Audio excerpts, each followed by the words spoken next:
नमस्कार। आज के इस विश्लेषण में हम बात करने वाले हैं एक ऐसी ऐतिहासिक शख्सियत की जिनका व्यक्तित्व इतना विराट है ना कि जितनी गहराई से उन्हें समझने की कोशिश की जाए उतना ही कुछ नया सीखने को मिलता है।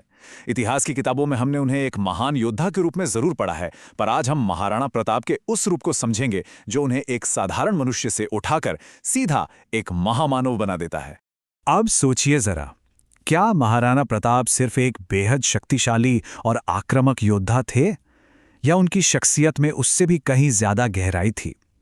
अक्सर उनका नाम आते ही हमारे दिमाग में चमकती तलवार और उनका वफादार घोड़ा चेतक याद आता है ना। लेकिन सच कहूं तो उनकी शानदार रणनीति, कुशल प्रशासन और उनके उच्चतम नैतिक मूल्य ही वो असली कारण हैं जिन्होंने उनकी कथा को हमेशा हमेशा के लिए अमर कर दिया। तो चलिए इस सफर में आगे बढ़ते हैं। आज हम उनके इस विराट चरित्र को इन खास बिंदुओं में समझेंगे। योद्धा होने से पारे उनकी पहचान, उनका अटूट स्वाभिमान, सामाजिक समरसता, युद्ध की नैतिकता, उनकी कमाल की छापामार कूटनीति और आखिर में आज के दौर के लिए उनसे मिलने वाली सीख। तो शुरुआत करते हैं पहले पहलू से, योद्धा होने से परे उनकी भौतिक किंवदंती। 7.5। अब ये कोई आम संख्या नहीं है, ये किसी इमारत की ऊंचाई नहीं, बल्कि महाराणा प्रताप की खुद की लंबाई थी, 7.5 फीट। जरा कल्पना कीजिए, रणभूमि में दुश्मन के सामने इस विशालकाय व्यक्तित्व का खौफ कितना भयंकर रहा होगा। ये शक्ति ही आगे चलकर इतिहास रचने वाली थी। और जरा इन आंकड़ों को देखिए, 80 किलो का भाला, लगभग 208 किलो की दो भारी तलवारें और 72 किलो का कवच। मतलब हल्दी घाटी के युद्ध में उन्होंने मुगल सेनापति बहलोल खान को उसके घोड़े समेत बीच से 2 टुकड़ों में चीर दिया था। ये कोई चमत्कार नहीं था, ये था उनका कठोर अनुशासन और अत्यधिक परिश्रम, जिसके आगे शत्रु की रूह भी कांप उठती थी। आगे बढ़ते हैं दूसरे पहलू पर, स्वाभिमान और संसाधन, यानी बिल्कुल शून्य से सृजन करना। यहां हमें एक बहुत बड़ा ऐतिहासिक आईना दिखता है। आज हम अपनी जिंदगी में देखते हैं कि लोग छोटे मोटे फायदों और सुविधाओं के लिए कितनी जल्दी अपने सिद्धांतों से समझौता कर लेते हैं। लेकिन उस जमाने में जब भारत के बड़े बड़े शक्तिशाली राजाओं ने अकबर की विशाल सेना के आगे घुटने टेक दिए थे, प्रताप ने साफ इनकार कर दिया। उनके लिए ये सिर्फ गद्दी बचाने की बात थी ही नहीं, ये अपनी संस्कृति और आज़ादी की रक्षा का विषय था। उनके इस कथन को सुनिए और उसकी गहराई को महसूस कीजिए। अधीनता की मखमली रोटियों से स्वतंत्रता की सूखी रोटी बेहतर है। ये सिर्फ कुछ शब्द नहीं है, ये उनकी पूरी लाइफ फिलॉसफी है। उन्होंने ऐश व आराम को ठुकराकर अपने अटूट स्वाभिमान को चुना। देखिए, जब उन्होंने गद्दी संभाली ना, तो मेवाड़ आर्थिक और सैन्य रूप से लगभग टूट चुका था। चित्तौड़ पर दुश्मन का कब्जा था। तब उन्होंने आरामदायक महलों को छोड़ दिया, गोगुंदा और कुंभलगढ़ के जंगलों में अपना बेस बनाया और एक बेहद कठोर कसम खाई, जब तक चित्तौड़ आज़ाद नहीं होगा वो सोने चांदी के बर्तनों में खाना नहीं खाएंगे और नरम बिस्तर पर नहीं सोएंगे। हमें यहाँ से ये सीखना चाहिए कि अगर आपके पास रिसोर्सेज यानी संसाधन नहीं है तो बहाने मत बनाइए, अपने दृढ़ संकल्प से नए संसाधन पैदा कीजिए।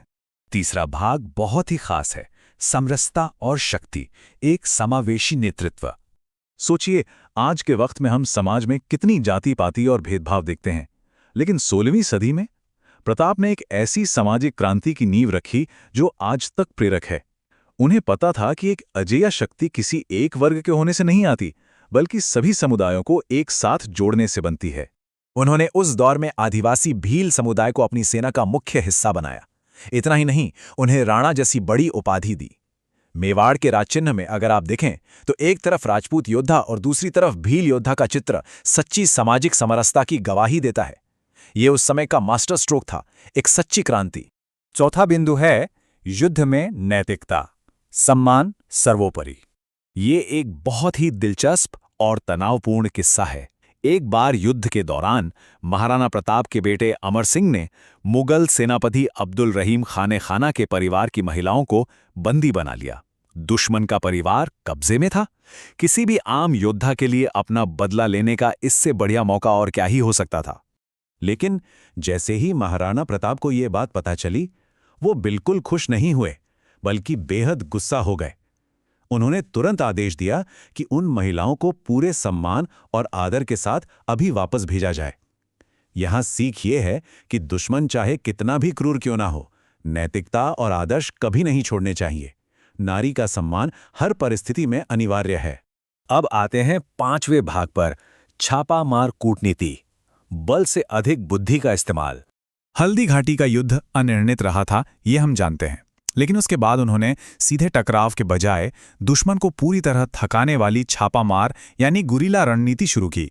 1582 में दिवेर का युद्ध लड़ा और एक-एक करके दुश्मनों की सारी चौकियों को उखाड़ फेंका।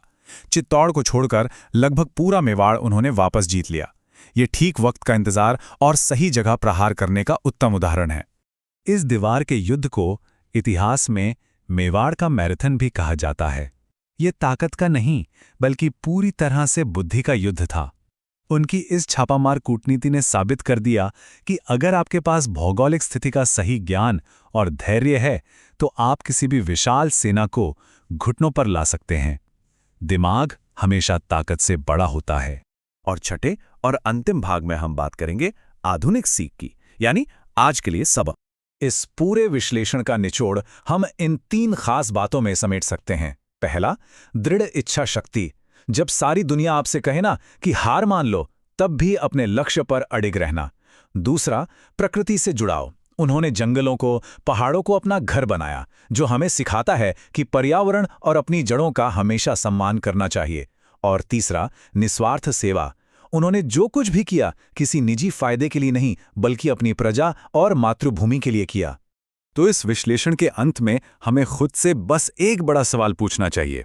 आज के इस जटिल और बदलते हुए वक्त में उस महामानव की आत्मा को हम अपने अंदर पैदा कैसे कर सकते हैं? महाराणा प्रताप का जीवन हमें क्लियरली बताता है कि असली आज़ादी और सच्ची शक्ति वास्तव में हमारे चरित्र और अटूट संकल्प में ही बसती है। इन बातों पर जरूर चिंतन कीजिएगा। इस विश्लेषण से जुड़ने के लिए बहुत बहुत धन्यवाद।